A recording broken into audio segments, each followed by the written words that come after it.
Imagine waking up on an ordinary morning in ancient Rome.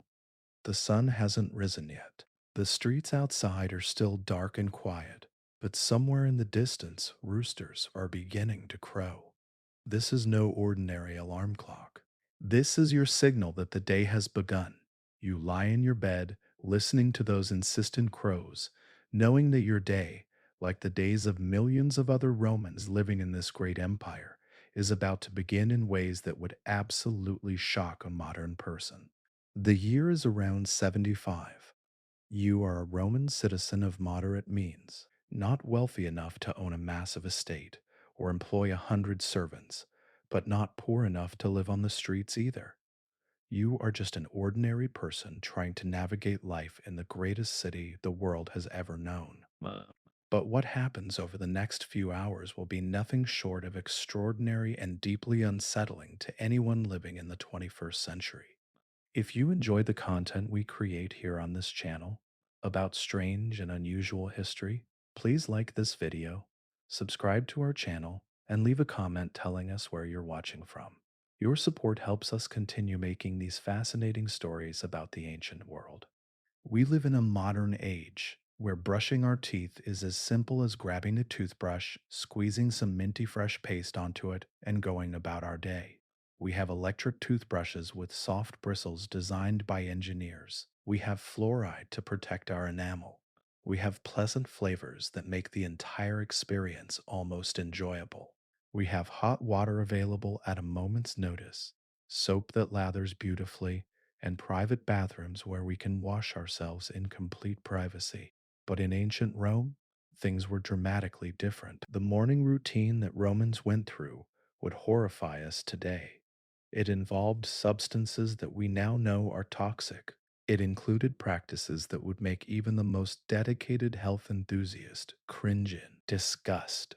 And it tells us something profound about how different human societies can be in their understanding of cleanliness, beauty, and personal care. This episode is going to walk you through an authentic day in the life of an ancient Roman, focusing specifically on their morning rituals. We will explore what happened when they woke up, how they cleaned themselves, what they ate for breakfast, or didn't eat, as the case may be, and how they prepared themselves for a day in one of history's greatest cities. By the end of this journey, you will understand just how far we have come as a civilization, and you might even find yourself grateful for the simple conveniences of modern life that we so often take for granted.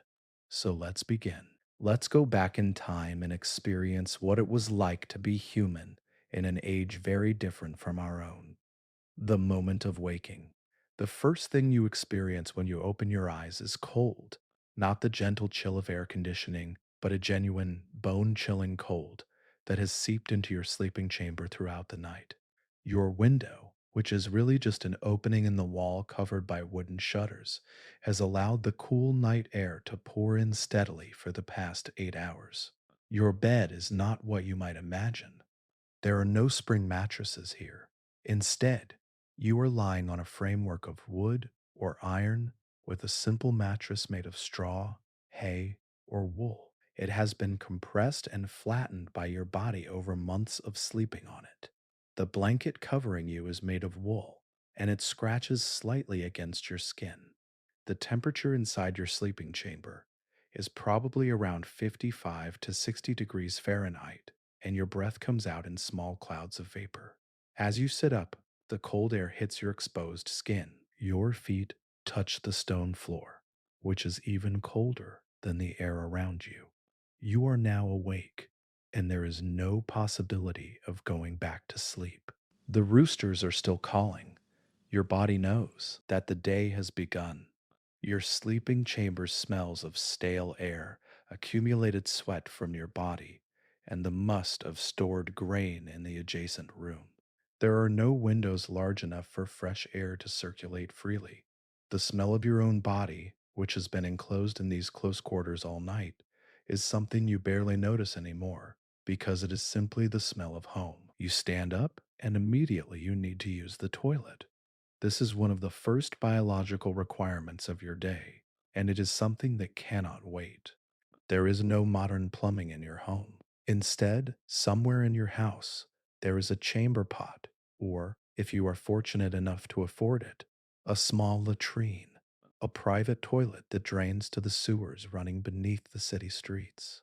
Let's imagine you are prosperous enough to have your own latrine.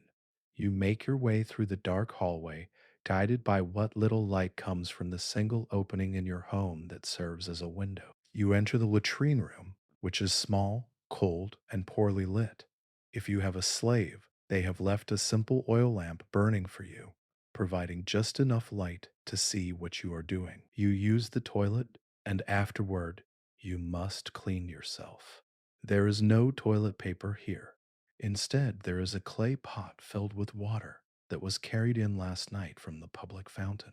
You use your left hand and the water to clean yourself, a practice that is so standard in Roman culture that the right hand is always used for greeting and eating. This is a practice that would continue in many parts of the world for thousands of years after the fall of Rome. The water is cold.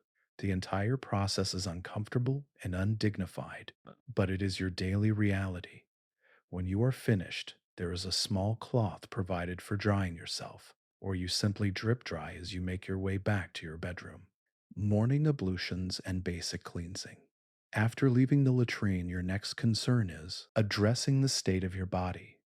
You have not fully washed since yesterday evening when you visited the public baths. Your skin feels sticky from the natural oils your body has produced. There is a slight film of dust mixed with perspiration on your arms and face. Your hair is tangled from sleep and matted down with your own body oils. But here is where Roman practices diverge sharply from what we might expect. You do not wash your entire body with water this morning. That would be considered wasteful and impractical. Instead, you perform what historians call a partial ablution. You will clean only those parts of your body that are visible and will be exposed to others during the day. You bring a basin of cold water to your face and splash it across your cheeks, your forehead, and your neck. The shock of the cold water against your warm skin makes you gasp slightly. You splash your neck and your hands, wiping away the night's accumulation of dust and perspiration. Someone, perhaps a household servant or a family member, brings you a linen cloth, and you dry yourself roughly. Your hands and face are now reasonably clean, but your body beneath your clothes remains largely unwashed. This will not change until you visit the public baths later in the day, which for many Romans is scheduled for late afternoon, roughly around the 8th hour after sunrise. That is still many hours away. Now comes a practice that was unique to ancient Rome and is one of the most distinctive features of their morning routine. You need to clean your teeth. The shocking businesses of Roman dental hygiene. For most modern people, cleaning your teeth is straightforward. You take your toothbrush, apply some toothpaste, and scrub. But for a Roman in the 1st century AD, the process is far more complicated and far more disturbing. First, you prepare your teeth cleaning apparatus. This begins with a small device called a dentalium, or toothpick. This is a thin implement, usually made of bone, ivory, or metal, with a pointed end. Some versions have a tiny shovel like end as well. You use this to carefully work between each of your teeth, removing any food particles that have lodged there overnight or remain from yesterday's meals. This process is actually quite effective. The dentalium does remove bits of food that would otherwise decay and cause problems in your mouth. Roman physicians and healers understood, at some basic level, that leaving food to rot between your teeth led to bad breath and deterioration of the teeth themselves. So this was not just a matter of vanity, it was considered a health practice. But after you have removed all the visible food particles, you now move on to the main act of teeth cleaning. And this is where things become deeply disturbing. You take a specially prepared powder. This powder is a mixture of several ingredients, and the recipes for such powders were documented by Roman physicians like Scribonius Largus and appear in the surviving texts of the natural historian Pliny the Elder. The basic ingredients of this powder include charred bone particles, bones that have been burned and then ground into a fine powder. There are also tiny fragments of crushed oyster shells, powdered pumice stone, a binder made from egg white or gum, small pieces of charred animal horn, and occasionally even brick dust or chalk. This is where the formula becomes truly unsettling. To this mixture, Roman dentists and physicians would add something that sounds like it comes from a medieval grimoire rather than a practical hygiene product. They would add powdered mouse brains. This is not an exaggeration. This is not some kind of misunderstanding by modern historians. The surviving texts actually describe quite clearly the addition of mouse brains to tooth cleaning powders. The Romans believed that something in the white, soft tissue of mouse brains possessed powerful bleaching and whitening properties. Perhaps they observed that the powder seemed to whiten teeth and attributed this to the mouse brains rather than to the abrasive pumice and bone particles. Regardless, the practice was widespread enough that it appears in multiple surviving recipes. You take this powder and mix it with a small amount of water or oil to create a paste.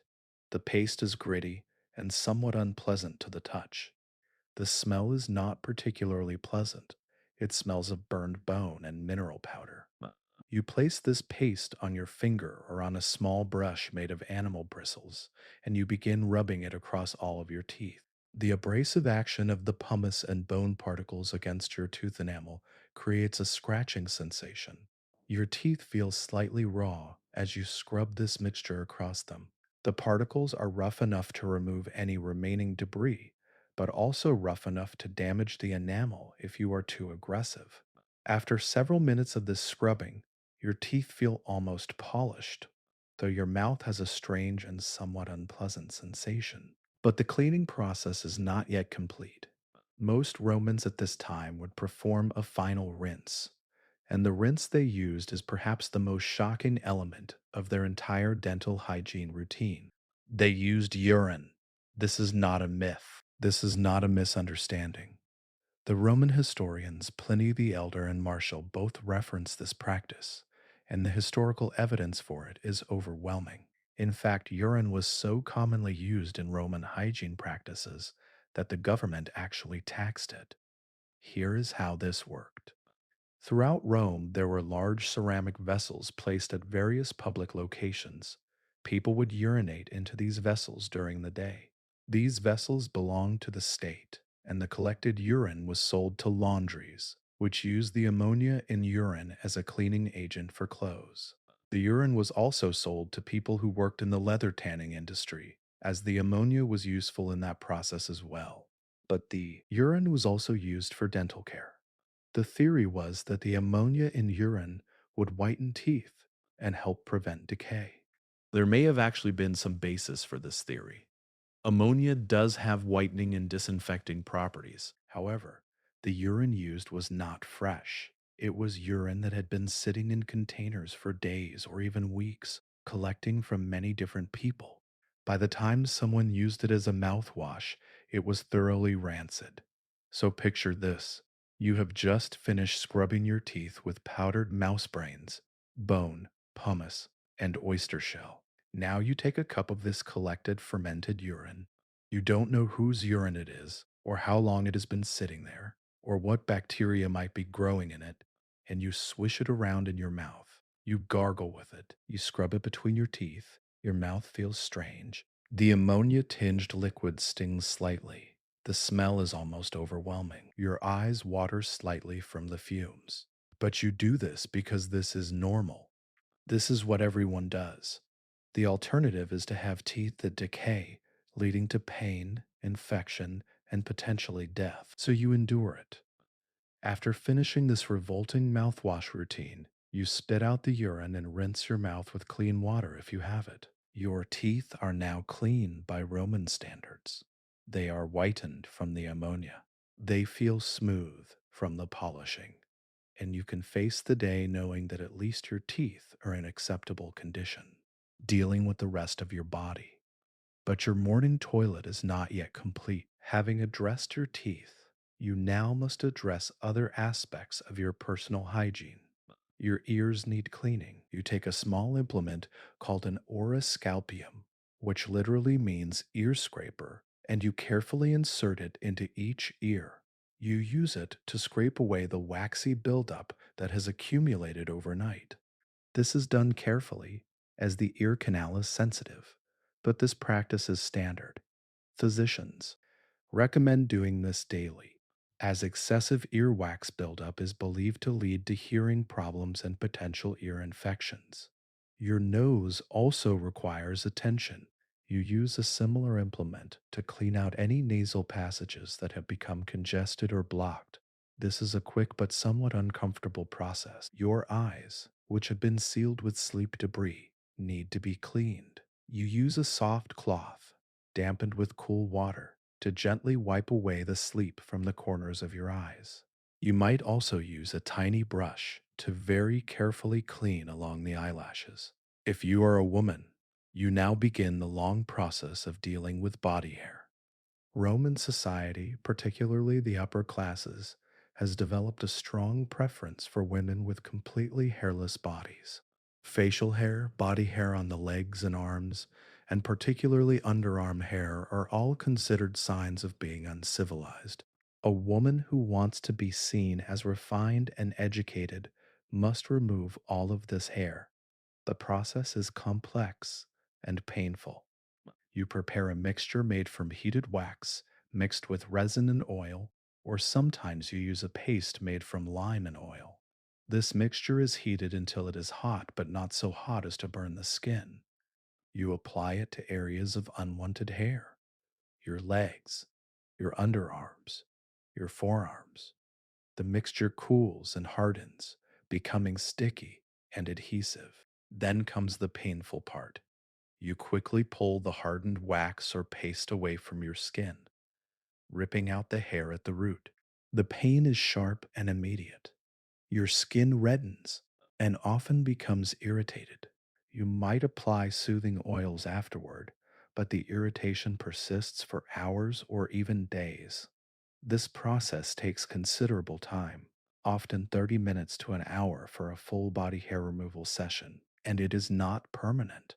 Within a week or two, the hair begins to grow back, and you must repeat the entire agonizing process. For many Roman women, this is a weekly or twice weekly ritual. It is a significant investment of time and physical discomfort in the pursuit of what their society defines as beauty and propriety, the dangerous pursuit of pale skin. If you are a woman of the Roman upper classes, you now move on to what might be the most medically dangerous part of your morning routine. You must address the color of your skin. In Roman society, pale skin is a sign of wealth and refinement. A woman with pale skin is someone who spends her days indoors, away from the labor of working in fields or gardens. A woman with a tan is a woman of lower status, someone who works under the sun. So, women of means are obsessed with maintaining skin that is as white and pale as possible. To achieve this, women apply a face powder made from white lead oxide mixed with other ingredients. This is ground into a fine paste and spread thickly across the face, the neck, and the exposed parts of the chest and shoulders. The white color is striking. It completely covers the natural skin tone beneath. But white lead is toxic. We now know it is a heavy metal poison. Long term exposure to white lead causes damage to the brain, the nervous system, the kidneys, and the liver. It causes miscarriages in pregnant women. It can lead to birth defects. It causes weakness, tremors, and cognitive decline. But the Romans do not know this. They can see that the white lead powder makes skin look pale and refined. They attribute any health problems they develop to other causes. The practice becomes widespread and accepted among the upper classes. Women believe they are enhancing their appearance and their social status. They do not realize they are slowly poisoning themselves. This face powder often remains on the face all day. It is an important part of the public presentation of self. A woman seen in public without this makeup is seen as not caring about her appearance, which in Roman society is something of a social failure. So, this toxic powder sits on the skin all day, gradually being absorbed into the body, accumulating over months and years, anointing the body with oils. Now that the basic hygiene tasks have been completed, another common practice begins, particularly among the wealthier classes. It is time to anoint your body with oils. This serves several purposes. Oils protect the skin from sun damage. They soften and moisturize the skin. They provide a pleasant fragrance. They are a visible sign of wealth and access to luxuries. You take a bottle of fragrant oil, perhaps olive oil infused with rose petals, or an oil scented with expensive imported spices. The oil might be warmed slightly. You either apply it yourself, or, if you have the means, you have a servant anoint your body with it. The servant massages the oil into your skin, working it into your arms, your legs, your back, your chest. This is a pleasant sensation after the harsh scrubbing and painful hair removal of earlier. The oil makes your skin gleam slightly.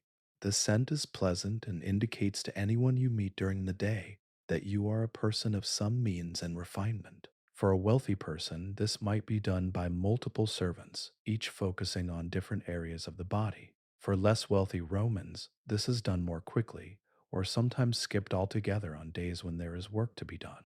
The crucial question, to eat or not to eat. By now, perhaps an hour or more has passed since you first woke up. You are hungry. Your stomach is empty. The physical exertion of cleaning, hair removal, and anointing has left you feeling the need for food. But here is one of the most distinctive features of Roman daily life. The vast majority of Romans do not eat breakfast. The Roman concept of meals is very different from ours. Many Romans, particularly those of lower and middle classes, go through their day on a very minimal food intake until evening. Some eat a very light breakfast consisting of nothing more than bread dipped in water, sometimes with a small amount of cheese. But many eat nothing at all. Instead, they drink water, a cup of plain water, perhaps slightly warmed. Some people add a small amount of wine to their water. Some add a touch of honey. But essentially, they begin their day with just a drink. The reasoning for this is partly economic. Food is expensive, and eating less during the day means more food is available for the evening meal. But there is also a cultural reason. Romans believed that eating too much in the morning made a person sluggish and less able to work. They believed that the body functioned better when given substantial fuel only once or twice a day rather than throughout the day. So you drink your water, perhaps eating a piece of bread if you have it, and you prepare yourself to face the day. Your stomach is not satisfied. You know you will not eat substantially until much later in the afternoon or evening. But this is normal. This is what everyone does. Preparation for the outside world. Now that you have completed your personal hygiene, you must dress yourself. This is a more elaborate process than modern dressing. The basic garment for both men and women is the tunic, a simple, long linen or wool shirt that reaches down to your knees. You pull this over your head and let it settle on your body. Around your waist, you tie a simple cord or belt. If you are a man of any social status, you now don to the toga. The toga is not simply a garment, it is a statement of Roman citizenship and status. Putting on a toga correctly requires significant skill and often the assistance of a servant or family member. The toga is a large, semicircular piece of fabric that must be wrapped around the body in a very specific way. It starts at the left shoulder, crosses the body, goes around the back, comes back across the front, and is draped over the left arm. The entire process of properly arranging a toga takes 10 to 15 minutes if you are practiced at it. If you are not, it might take longer. Many Romans employ slaves, specifically to help them get dressed and arrange their clothes properly. Women's clothing varies based on social class, but is generally simpler than the toga. A woman might wear a simple tunic covered by a draped shawl called a palla. Married women often wear a special long gown called a stola. Once you are dressed, you might also add jewelry. Men often wear a simple signet ring. Women might wear rings, bracelets, necklaces, and earrings depending on their means. These items are not merely decoration, they are a very visible sign of wealth and status. If you live in Rome during the winter months, you might wrap a heavier cloak around yourself. Rome's winters are mild by modern northern standards, but they are still cold enough that additional clothing is needed for comfort. The morning salutation ritual. By now it is still early morning, probably around the second or third hour after sunrise. The sun is just beginning to light up the streets of Rome. Vendors are setting up their stalls. Work crews are heading to construction sites. The city is beginning to wake. But for many Romans, particularly those of moderate means, the morning has a very specific social purpose. This is the time for the salutation, the morning greeting ritual. If you are a client, a person of lower status who has a patron, a more powerful and wealthy person who provides protection and support, then this is the time you must go to your patron's home. You dress in your best clothes, you make sure you are presentable, and you go to the patron's house. Your patron will be in the atrium, the central receiving hall of his home. The walls are high. There is a pool in the center of the floor to collect rainwater. The atmosphere is formal and somewhat intimidating. Your patron sits on a special chair, a seat of honor reserved for him. Around him are his closest friends and associates. You enter with dozens or even hundreds of other clients. All of you are there for the same reason, to pay your nearly respects to your patron, to acknowledge his superiority, and to hope that he will acknowledge you in return. You stand in line, waiting your turn. When it comes, you approach your patron. You might bow slightly or even prostrate yourself, depending on the relative status between you. You speak a few words of respect. Good morning, patron. I have come to pay my respects to you. Your patron might nod his head in acknowledgement, indicating that he has seen you and recognized your presence. Or he might simply ignore you, looking past you to the next client in line.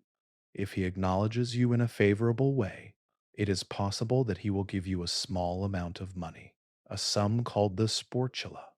This money is enough to buy food for the day.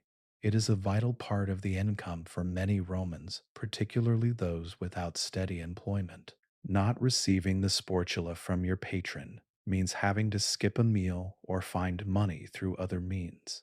This process repeats every morning for many Romans 6 days a week. It is a daily affirmation of the social hierarchy that structures Roman society. The city wakes up. As the morning progresses toward what Romans would call the third or fourth hour after sunrise, the streets of Rome become increasingly crowded and chaotic. The smells are overwhelming. Vendors are setting up food stalls. They are grilling meat over charcoal fires. The smell of roasting meat mixes with the smell of baking bread from bakeries that have been operating since before dawn. Fish sellers are arranging their catch on tables. The smell of fresh fish mixed with the smell of salt used to preserve it fills the air. Garbage from yesterday's markets and meals lies in the streets. Slaves are attempting to sweep it into piles to be carted away, but not all of it will be cleaned. Waste accumulates in the streets of Rome. There are no sewers on the surface. All the waste goes down through drains into the underground sewer system called the cloaca. But not all waste makes it to the drains. The sound is also intense. Vendors are calling out their wares, trying to attract customers. Children are running between adults' legs. Carts drawn by horses or oxen are rattling over the stone streets, creating a tremendous noise as the wooden wheels bounce over the uneven pavement. People are everywhere. Rome is the most crowded city in the world at this time.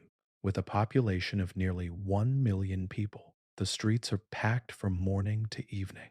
It is difficult to walk without bumping into other people.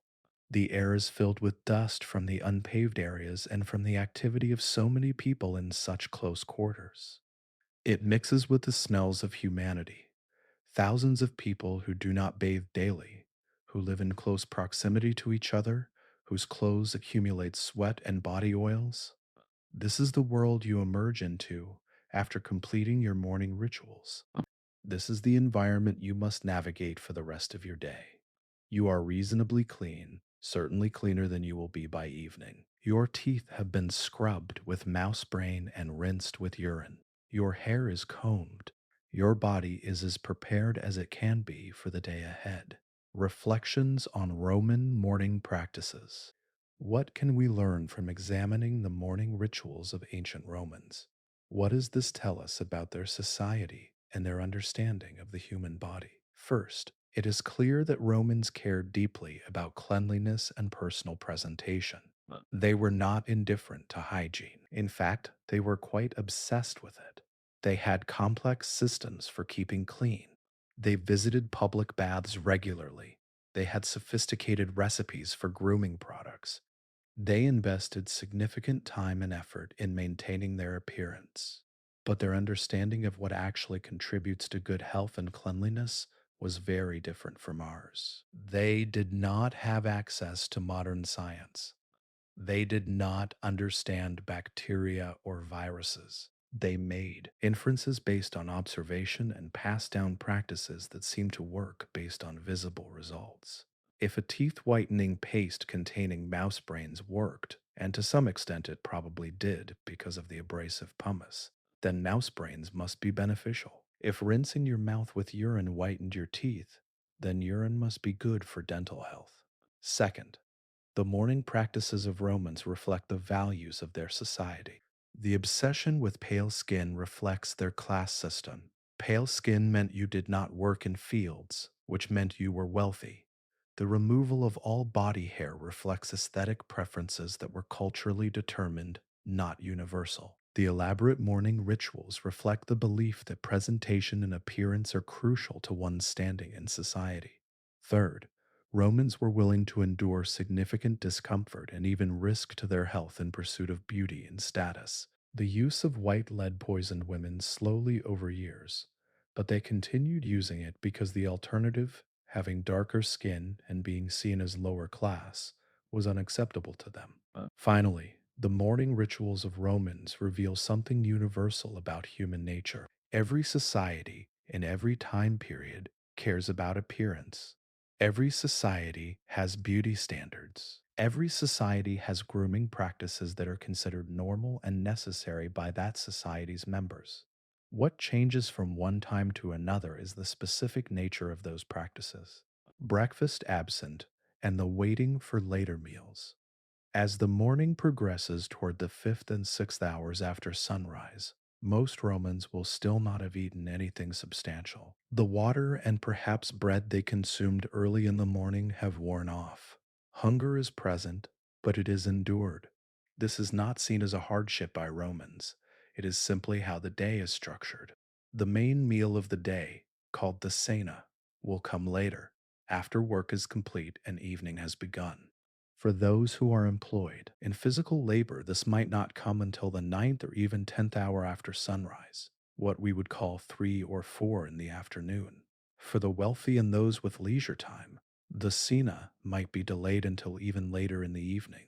This pattern of minimal breakfast or no breakfast, followed by a main meal later in the day, was standard throughout the Roman world and remained common in Europe for many centuries after the fall of Rome. The idea that breakfast is the most important meal of the day is a relatively modern concept born from industrial society's need for workers to consume fuel early in the morning, the continuing cycle of Roman daily life.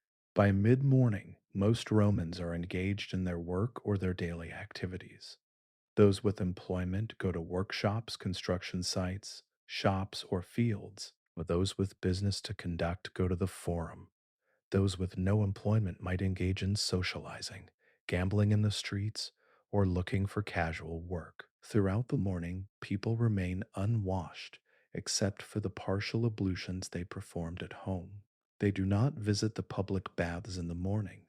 The baths are opened later in the day, typically from the 6th or 7th hour onward. The baths are a social destination that people look forward to.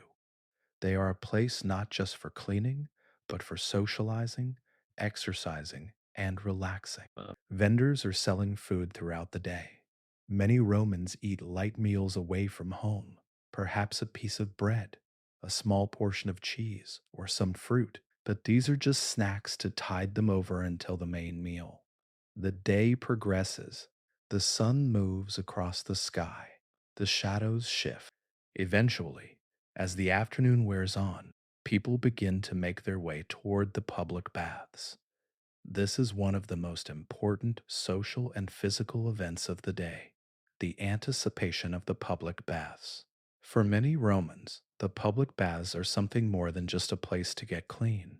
The baths are one of the most important social institutions in Roman life. They are where business is conducted. They are where friendships are maintained. They are where gossip is exchanged. They are where the affairs of state and politics are discussed. The baths are also luxurious. Unlike the limited facilities in a private home, the public baths have multiple rooms at different temperatures. There are hot rooms where steam rises from heated water. There are warm rooms for soaking and for transition. There are cold plunge pools for refreshing yourself at the end of your bath. The rooms are decorated with fine artwork. The floors are made of mosaic tile. The walls are frescoed with images and patterns. For a Roman taking only a partial wash in the morning with cold water from a basin, the prospect of the public baths later in the day is something to look forward to. It is a time to relax, to clean yourself thoroughly, to socialize with friends and colleagues, to exercise in the palestra, the open courtyard where athletes train. But that is still hours away. For now, the morning is just the beginning of the day. You have completed your morning hygiene. You have eaten either nothing or very little. You have presented yourself to society in your best clothing, and, if necessary, have visited your patron. You are now ready to engage in the business of the day, whatever that might be. The strange familiarity of ancient routines. What is remarkable about examining the morning routines of ancient Romans is both how different and how similar they are to our own.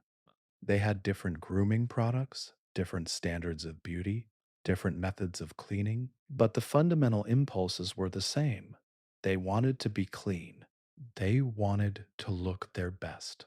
They wanted to present themselves successfully to society. They just had to do it with the tools and knowledge available to them. Without modern science, they created remedies that sometimes helped and sometimes hurt. Without modern technology, they developed complex rituals to achieve cleanliness and beauty. Without modern conveniences, they adapted to the challenges of living in a dense urban environment. The morning rituals of Romans, for all their strangeness to modern eyes, are also a testament to human ingenuity and adaptability. Faced with the challenge of maintaining personal hygiene and appearance without running water, without modern grooming products, without antibiotics or modern medicine, Romans created systems that allowed them to function in their society. As you go through your own morning routine tomorrow, you might pause for a moment and consider the comparative luxury of your situation. When you turn on a tap and hot water comes out instantly, remember that Romans had to carry water from public fountains or wells. When you brush your teeth with modern fluoride toothpaste, remember that Romans used mouse brain powder and urine. When you wash with modern soap and shampoo, remember that Romans used olive oil and a metal scraper. When you apply deodorant or perfume, remember that Romans saved the sweat of athletes to use as beauty products. This perspective might give you a new appreciation for the modern world we live in. The innovations of the past 2 centuries, running water, electricity, modern medicine, modern chemistry, have fundamentally transformed the experience of being human. The morning routines that once took hours and involved dangerous and disgusting ingredients Now take minutes with pleasant and safe materials. As you drift off to sleep tonight, allow yourself to contemplate the gulf between our age and theirs. Feel gratitude for the simple conveniences you take for granted, and perhaps allow yourself to feel a strange sort of admiration for the Romans who, despite the limitations they faced, managed to build one of history's greatest civilizations. Their morning routines were strange. They were often disgusting. They were frequently ineffective and sometimes actively dangerous, but they were the best that could be done with the knowledge and tools available at the time. And that, in its own way, is something to respect.